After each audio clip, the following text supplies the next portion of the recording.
ವಯನಾಡಿನಲ್ಲಿ ರಣರಕ್ಕಸ ಮಳೆ ಸಾವಿನ ರಣಕೇಕೆಯನ್ನೇ ಹಾಕ್ತಾ ಇದೆ. ಇಲ್ಲಿಯವರೆಗೂ 94 ಮಂದಿ ಮೃತರಾಗಿದ್ದಾರೆ ಅನ್ನುವಂತಹ ಅಧಿಕೃತ ವರದಿ ಲಭ್ಯವಾಗಿದೆ. ಇನ್ನೂ ಕೂಡ ಅಲ್ಲಿ ಗುಡ್ಡ ಕುಸಿದ ಆತಂಕ, ಭೂಕುಸಿತದ ಆತಂಕ ಮನೆ ಮಾಡಿದೆ.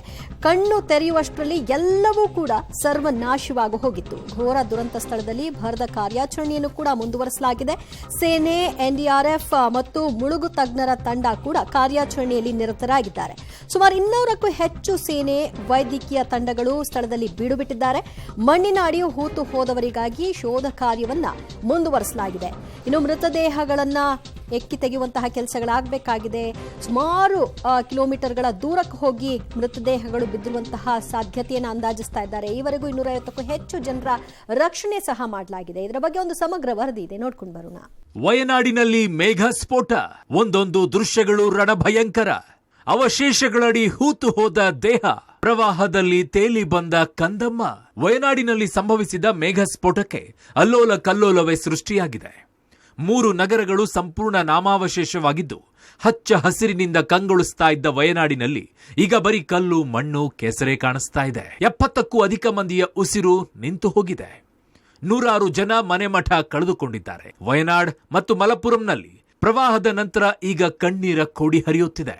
ವಯನಾಡಿನಲ್ಲಿ ಸೇನಾ ಕಾರ್ಯಾಚರಣೆ, ಸಾಗರೋಪಾದಿಯಲ್ಲಿ ರೆಸ್ಕ್ಯೂ ಆಪರೇಷನ್. ಈ ದೃಶ್ಯಗಳನ್ನ ಒಮ್ಮೆ ನೋಡಿ, ನಿಮ್ಮ ಕರುಳು ಚುರ್ ಅನ್ನತ್ತೆ. ಮಣ್ಣಿನ ಅಡಿಯಲ್ಲಿ ಸಿಲುಕಿದ ವ್ಯಕ್ತಿಯ ರಕ್ಷಣೆಗೆ ಕೈ ಎತ್ತಿ ಅಂಗಲಾಚುತ್ತಿದ್ದಾರೆ. ಮತ್ತೊಂದೆಡೆ ಮರದ ತಪ್ಪಲಿನಲ್ಲಿ ಸಿಲುಕಿ ಮಗುವೊಂದು ಉಸಿರು ಬಿಟ್ಟಿದೆ. ನಾವು ನಿಮಗೆ ತೋರಿಸ್ತಾ ಇರೋದು ಬರೀ ಸ್ಯಾಂಪಲ್ ಅಷ್ಟೇ. ಇಂತಹ 10 ಘಟನೆಗಳು ಇಲ್ಲಿ ಕರುಳು ಹಿಂಡುತ್ತವೆ.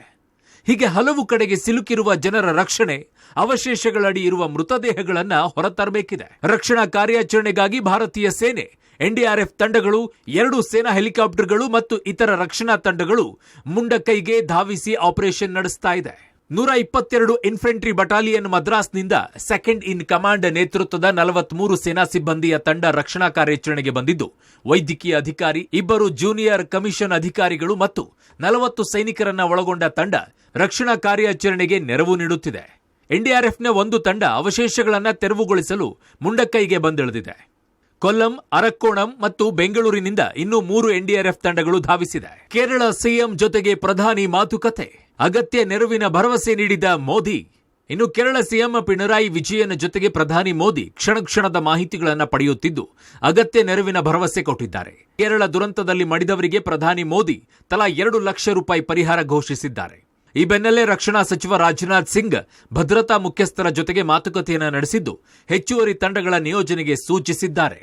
ನಾಳೆ ವಯನಾಡಿಗೆ ರಾಹುಲ್ ಗಾಂಧಿ, ಕೇರಳ ಸಿಎಂ ಜೊತೆಗೆ ಮಾತುಕತೆ. ನಾಳೆ ದುರಂತ ಸ್ಥಳಕ್ಕೆ ಕಾಂಗ್ರೆಸ್ನ ನಾಯಕ ರಾಹುಲ್ ಗಾಂಧಿ ಭೇಟಿ ನೀಡಲಿದ್ದಾರೆ.